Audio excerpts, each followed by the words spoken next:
Olha, eu vivi em Paris muitos anos e fiz lá a licenciatura na Faculdade de Vincennes, que na altura era a faculdade que saiu depois do maio de 68, né?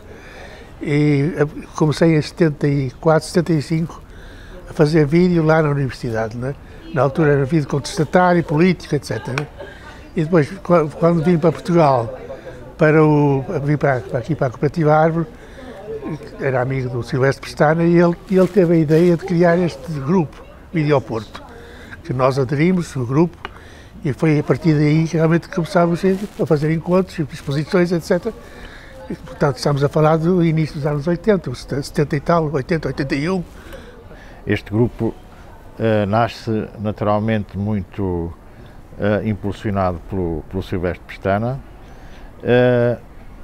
e nós, na altura, estamos a falar do início dos anos 80, era um período de muita discussão da expansão das fronteiras das artes visuais. Foi o início dos anos 80 também que colocaram a fotografia e as tecnologias da imagem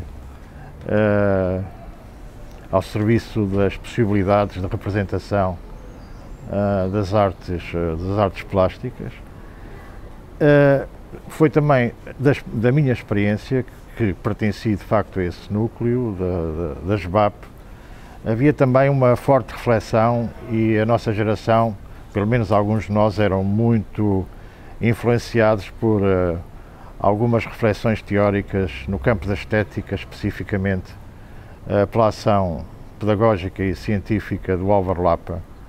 E, portanto, esses instrumentos teóricos e tecnológicos foram as condições para nós experimentarmos a expansão daquilo que eram as disciplinas tradicionais das artes visuais na altura. E, portanto, da minha experiência pessoal, eu trazia também um repertório artístico da área do teatro e, portanto, o meu percurso no campo da videoarte, numa primeira fase, foi um percurso em que a videoarte aparece como um instrumento de registro documental das performances que eu fiz nessa altura. Portanto, e só mais tarde, numa segunda fase, é que nós, tanto numa perspectiva teórica como numa perspectiva experimental, é que questionámos a linguagem do próprio meio e a expressividade do meio do vídeo no campo artístico. De facto, tal como foi dito aqui, já houve um conjunto de fatores que foram determinantes. As tecnologias que estavam à nossa disposição na então SBAP, a Escola Superior de Belas Artes de Porto. Uma pequena história que não é propriamente, que será nos tempos atuais quase uma anedota. Na altura, o primeiro estúdio com diferentes câmaras de estúdio de vídeo que nós construímos e produzimos dentro da Faculdade de Belas Artes foi feito com câmaras, com várias câmaras, com uma mesa de mistura, com uma regi e tudo. Eram com câmaras de vigilância dos supermercados, portanto, para vocês verem, aqui também havia de facto uma exploração criativa dos próprios meios, que não eram muito sofisticados, e essa não sofisticação dava às nossas peças uma linguagem muito particular que hoje se calhar seria impossível, porque, como vocês sabem, que são também pessoas de vídeo, a sofisticação e a facilidade tecnológica hoje em dia muitas vezes também anula uma certa linguagem que empresta ao objeto artístico uma determinada potência de pensamento e, portanto, o que sobressai é mais a própria atitude do experimentador, do artista, a utilização dessa tecnologia também como uma forma de pensar através das próprias imagens que produzia. Portanto, eu utilizei a videoarte também para me servir de um meio de reflexão em termos de pensamento, neste caso no campo da estética, especificamente. Este mundo da videoarte aconteceu pela simples razão. Eu, quando fui aluna do curso de Cine Vídeo, em que vim de Medicina, desisti de Medicina de Coimbra e vim para o Porto e resolvi fazer um curso que só tinha uma rapariga, e era eu, e havia outra que desistiu. E, portanto, mas como eu estava ligada às questões da imagem, já trabalhava alguma coisa nesse sentido, porque eu venho do Círculo das Plásticas de Coimbra e venho da linha da performance, do grupo de intervenção de artes plásticas, e, portanto, venho da linha da performance. O vídeo surgiu primeiro para mim numa perspectiva de registro de instalações, registro de acontecimentos, de eventos, e depois, efetivamente, foi com a consciência apreendida no curso de Cine Vídeo a possibilidade da experimentação em vídeo. E esta parte académica é muito esquecida quando se fala em videoarte em Portugal. Efetivamente, a geração que se desenvolveu videoarte, que começou por ser vídeo, evolui dessa perspectiva, desse ponto de encontro, desse foco, que é o curso de Cine Vídeo. Entretanto, havia colegas meus que faziam outras experiências e nunca foram integrados nisto, nomeadamente o Tolly do GNR, que era o meu colega, o Ferrão da História, e há muitas experiências feitas em registros, perdidos de certeza, mas eles devem ter qualquer coisa nesse sentido, que nunca foi atribuído essa denominação de videoarte. Eram experiências, o meu trabalho aqui apresentado eram experiências, evidente, vêm dessas experiências que se fazia nas aulas, e, portanto, o salto que eu dei para a videoarte foi que, entretanto, estava ligada ao grupo do Vostok, e também isso obrigou-me a ver que havia experiências ao nível das tecnologias. Com a aprendizagem de um lado e do outro, situei-me no campo da videoarte. E dá-se jus ao Silvestre, que eu me introduzi neste grupo, e este grupo, eu lembro muito bem que fui na SBAP, uma reunião na sala à esquerda, estávamos 4, sentados nessa mesa, Henrique, Abel Mendes, Silvestre e eu. E, portanto, foi aí que ficou batizado, estavam a escolher o nome e a pensar o que é que se passava e estava. Portanto, essa consciência de passar de uma experiência para uma situação de assumir-se como videoarte, passa efetivamente pelas BAP. BAP, que é o Rangel, o Durão, que também é o professor nas BAP, que é o grande incentivador da vídeo, experiências de vídeo. E a ele devo-lhe as primeiras maquetes do meu trabalho individual. Portanto, não se pode, naquele catálogo do Videoporto, tem uma imagem que não é a imagem que vocês apresentam. Aquela imagem pertence às maquetes que eu fiz relativamente pré-produção para o tal trabalho pós-produção que depois eu apresentei no concurso.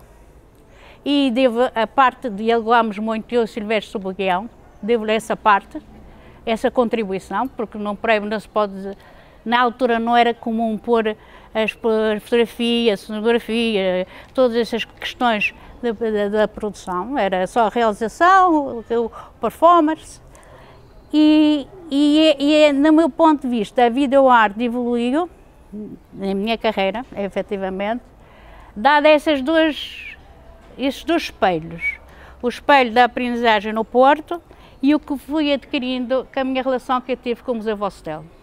Trabalhei diretamente com o Vostok e vi as experiências que aconteciam lá. Portanto, tanto é que o meu trabalho teve na Arco, pelo Espaço P, em Madrid, e, portanto, já fazia parte desse grupo dos espanhóis que apresentavam vídeos. Portanto, há um grupo que se une e que depois cada um vai produzindo as suas peças individualmente, ou em conjugação, ou em cooperação, mas eu sobretudo interessa-me fazer justiça em termos históricos. Eu sou doutorada em Educação Artística, dei aulas muitos anos em videoarte e de vídeo e tudo ligado à imagem, e uma das coisas que eu tenho isso presente na minha tese é que há que fazer uma história despegada da emoção, ou seja, contar os relatos, efetivamente, para que as gerações que venham aprendem e se apercebam que ninguém faz videoarte que saiu de casa um dia e lembrou-se que fez videoarte. Isso é completamente absurdo, porque isto é da experiência, da experimentalidade, da conjugação de pontos de vista muito comuns sobre o ir despegar-se das normativas. E a exploração de uma nova tecnologia que quando assim acontece, efetivamente gera outra forma artística.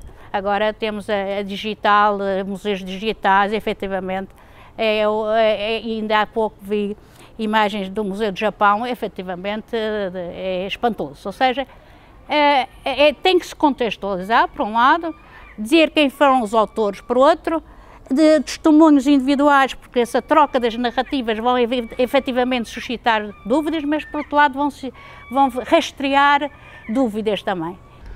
É evidente que quando depois dá uma coisa que é o declínio das convulsões sociais e dessa estabilização de um arco de poder que negocia a entrada de Portugal na Europa, nós perdemos o impulso de mudança para ter um impulso de adaptação. E isso é a função da entrada na Europa, foi exatamente, vamos nos adaptar sim, mas adaptar nas condições da modernidade europeia. Mas eu venho da Suécia, o Henrique vem da França, e outra figura fundamental deste discurso, que é Ernesto Sousa, que é um cineasta, tinha feito um filme, como todos nós sabemos, vai para a Alemanha, mas não volta cineasta, volta artista plástico e videoartista. E volta artista plástico porque tem uma formação e um contacto profundo com os movimentos de Kassel. Nós dizemos que a Alemanha, mas na verdade a Alemanha, Berlim está sitiado, é só acessível por avião, e o resto da Alemanha tem uma dinâmica de reconstrução, mas também de produção cultural suficientemente poderosa para mostrar a sua vitalidade e a sua criatividade histórica, no caso da área do cinema, mas principalmente no caso das artes plásticas, que depois vamos saber vai ser um fenómeno global. Esta diferença das chegadas de três personagens completamente distintos, com experiências culturais muito sui-géneros, que é a alemã, no caso de Ernesto Sousa, é o Henrique Silva da França, e com a cultura francesa, uma cultura muito típica e própria de Paris, e eu que de Estocolmo, trazemos uma energia, primeiro, de uma segurança. Sabemos que esse fenómeno existe, é válido e é acarinhado.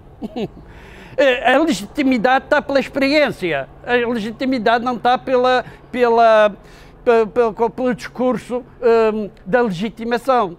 A legitimidade está pela experiência de que uma nova tecnologia, neste caso o vídeo, e para quem queira estudar, porque estou muito admirado que fazem estudos académicos sem perguntar às pessoas as coisas.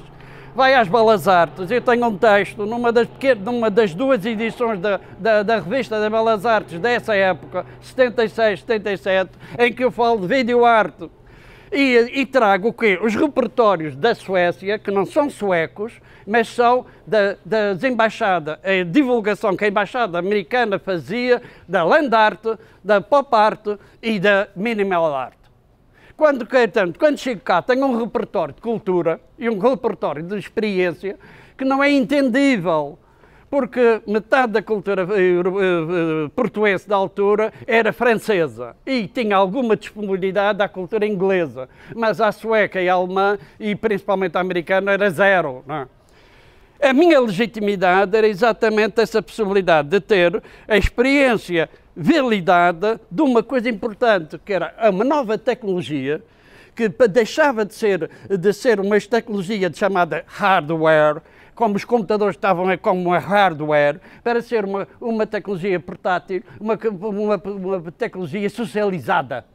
E essas tecnologias socializadas vão também ser um dos pioneiros na utilização da tecnologia do computador socializado, ou seja, quando começa a ser divulgado junto da comunidade social. E a questão aqui, então temos aqui uma premissa muito interessante. Temos, no caso português, estou a falar no caso português, porque o Ernesto Sousa é a figura tutelar em Lisboa. E principalmente apoiada por um outro homem fantástico, que é nunca demais validar, que é João Vieira. João Vieira vai ser convidado e vai dirigir a RTP a seguir ao 25 de Abril. Ora, ao dirigir, e constitui um núcleo de produção artística e foi assim que eu os conheci, com ajudantes como Cerveira Pinto, Sarmento e Calhau, que me receberam. Eu era, afinal, a pessoa que tinha chegado fora, não é? Essas pessoas tivemos no primeiro momento, e são exatamente como eu disse, vai ser o José da Vasconcelos, que vai fazer um mestrado numa universidade americana, que vai ter a possibilidade de reunir uma série de produções e que vai nos fazer a representação nos Estados Unidos da videoarte portuguesa. É nesse sentido que é fundamental este primeiro momento. O Henrique é contactado oficialmente pela Árvore para contactar os artistas de videoarte no Porto, faz-nos o contacto. Eu tinha sido aluno, e como o Adriano falou, e bem, fomos colegas, tinha sido aluno e aluno monitor, e depois foi mesmo monitor, depois de terminar o curso ainda fiquei um ano nas Belas Artes, defendendo sempre que uma instituição de arte tem de ensinar, produzir e educar e dirigir para produções artísticas e não para o novo discurso acidental que foi transformar os estudos de arte das Belas Artes em técnico profissional. Falhou completamente. Há um homem, isto tem nomes e tem pessoas, não há ideia. Tem um homem como a mudança de... Há um homem charneiro neste caso, que é o professor Calvete Magalhães. O professor Calvete Magalhães chega e traz, através da influência de Ernesto Sousa, traz e promove a fundação do primeiro estúdio de videoarte, na verdade chamava-se foto-vídeo, para acompanhar uma disciplina, uma situação disciplinar. O que é que acontece? Metade nem sabiam nada de vídeo e tentam usar o vídeo, que era um pequeno circuito, como se fosse cinema, e falhavam completamente porque não dá para fazer cinema. A segunda questão, valorizavam a fotografia. A fotografia é valorizada como o que as Belas Artes podiam ensinar para as artes era a fotografia. E os estudos de fotografia eram assumidos como a parte mais importante do curso. Chumbava-se não se podia fazer o curso se não se fizesse a disciplina de fotografia, que é uma coisa absurda, não é? A outra questão é que há uma quarta, que a minha irmã falou, e que é interessantíssimo, que é o Manuel Durães é um assistente que o Calvete Magalhães vai buscar, era um também recém-chegado da Alemanha, onde tinha trabalhado numa das televisões regionais em emissão puramente técnica. E é o Durães que vai fazer a câmara, e vai fazer a cameraman. Nestes movimentos de produção, eu tive a possibilidade de fazer 12 trabalhos como aluno e exigia no módulo como aluno para fazer o meu trabalho. E o meu trabalho não era o trabalho dos outros. Porquê? Porque como se confundia vídeo com cinema, também se confundia com o que o vídeo tinha de filmar, era teatro. E se você consultar as obras dessa época, era acarinhado, era o teatro. Portanto, fazia-se uma cena e filmava-se o teatro, que era a maneira da Saber Troupe e assim por diante. Eles todos sentiam que iam todos fazer pequenas produções teatrais que iam ser gravadas e filmadas e não tinham nem teoria, nem prática conceptual para a videoarte. e os trabalhos também e os registros estão fáceis. Então o que é que eu defendia? O que é que era em cerne, que está publicado? Portanto, o que eu estou a dizer não é se for consultado a nível bibliográfico, está lá. Eu dizia, o vídeo não é cinema, e o vídeo não tem nada a ver com Manuel de Oliveira. Na altura nem sequer era muito considerado pela crítica. Na altura havia crítica, hoje já não há, mas na altura havia crítica, nem era muito considerado e não se falava muito ainda do vídeo como arte, começava-se a falar. Houve um festival, por exemplo, em Lisboa, não me lembro agora o nome, da Casa Telecom, na antiga Telecom, que era aquele edifício, o Festival de Videoarte, mais ou menos nos 80 e tal, e que era também uma novidade, enfim, que aparecia e era muito contestada, embora na altura eu pessoalmente estava muito entusiasmado, e houve um artigo até publicado no Jornal de Notícias, talvez em 85, 86, em que eu afirmei que estupidamente, hoje reconheço estupidamente, afirmei que o rato ia substituir o pincel. Quer dizer que não é bem assim, claro. Há polivalências entre os dois, não é? Mas era realmente uma altura mesmo de pioneirismo, digamos, nas artes ditas virtuais, não é? São as artes não palpáveis, não é?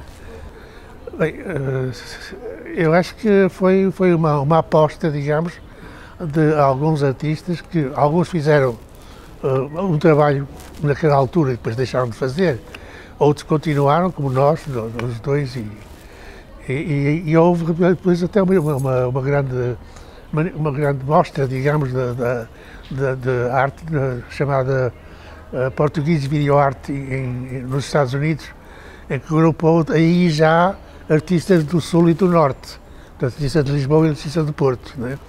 Que foi uma grande mostra, que nós andamos ainda à procura dos trabalhos dessa altura, que são muito difíceis de encontrar, porque, infelizmente, muitas entidades não se prestaram a arquivar, digamos, que é o caso das Artes do Porto, né?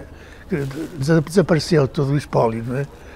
Mas é que é um bocado difícil, e ele deambula um bocado por muitos locais, e já contactamos com a Gulbenkian, que tem trabalhos, com a Culturgest, que também tinha trabalhos, enfim, algumas entidades. E vamos contactar com, na altura, o curador, que era Vasconcelos, José Vasconcelos, que era um rapaz português que vivia lá nos Estados Unidos e que fez, portanto, essa mostra de videoarte portuguesa, que são uns 15 ou 20 artistas, não é? É que a evolução artística na área do digital evoluiu de tal maneira que há muitos artistas que trabalham mais nos aspectos de show-off de tecnologia e com pouco conteúdo, né? Muitos efeitos, muitos programas que trabalham, etc. E se for resumir o que é que se quer dizer, é muito bonito visualmente, mas é como ter uma camisa lavada, mas não diz o que está dentro da camisa, não é? E acho que esta é uma interrogação que se pode fazer em relação às preocupações da altura, que refletiam os tempos em que se vivia e os tempos de hoje, que, a meu ver, para o futuro, deverão ser mais objetivos em termos de discurso.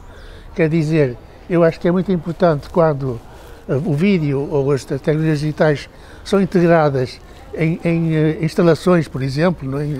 em objetos, etc., como o videomapping, por exemplo, é admirável porque realmente há um produto material, que é o suporte, o edifício, o local, e há um produto digital que explora esse produto material. Portanto, isso é uma solução que, penso eu, que tem diálogo, tem conversa, não é? Mais do que propriamente os efeitos visuais que acabam por morrer, porque daqui por 10 anos aqueles efeitos já estão ultrapassados, já serão outras tecnologias. Enfim, vamos ver. Eu acho que, como o Videoporto e todas estas artes experimentais pertenciam a uma espécie de uma periferia que não era uma questão de ser marginal, era periférica àquilo que era a arte mais institucional e mais corporativa.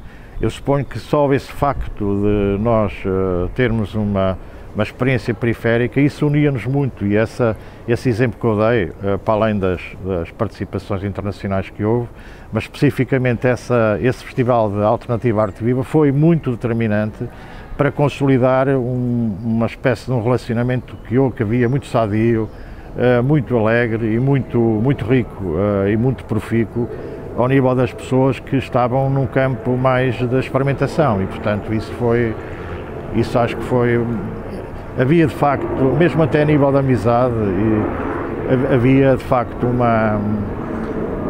foi muito rica essa experiência também, no sentido não só da experimentação, da dimensão estética, mas a dimensão afetiva também, e a dimensão existencial eu acho que foi também muito importante, pelo menos para mim, e suponho para as outras pessoas. Ora, o meu olhar crítico, hoje, a vez de estar à distância, era pura e simplesmente o gozo da experimentalidade. Tentar perceber o que é as transparências. Aquilo era feito sobre exposição e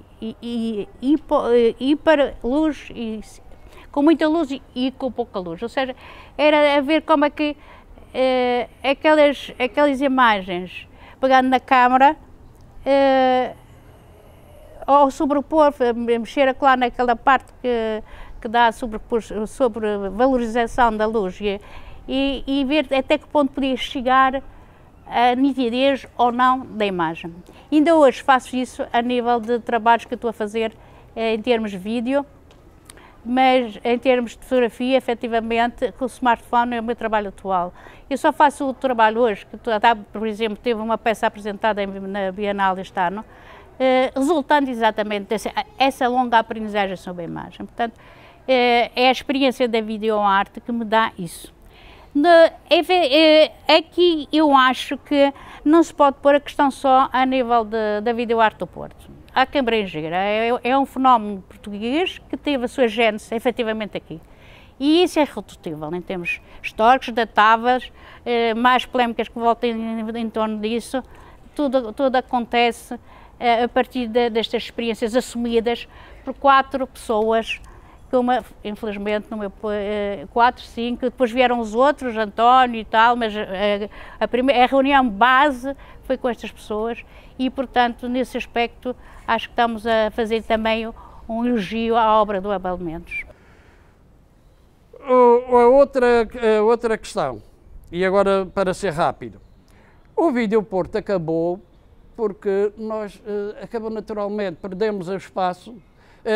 Depois levei, e os catálogos de Cerveira mostram, levei o trabalho dos meus colegas de Belas Artes, no primeiro momento da Cerveira, no segundo momento veio dos alunos da ESAP. E depois houve um silêncio total por uma razão muito interessante. Começou-se a falar, e no Porto, foi do Museu da Fotografia. Foi mortal para nós. Nós não tínhamos a tecnologia, não tínhamos o poder económico e não tínhamos a credibilidade social neste sentido, na aderência do entendimento, do questionamento que estava implícito na produção.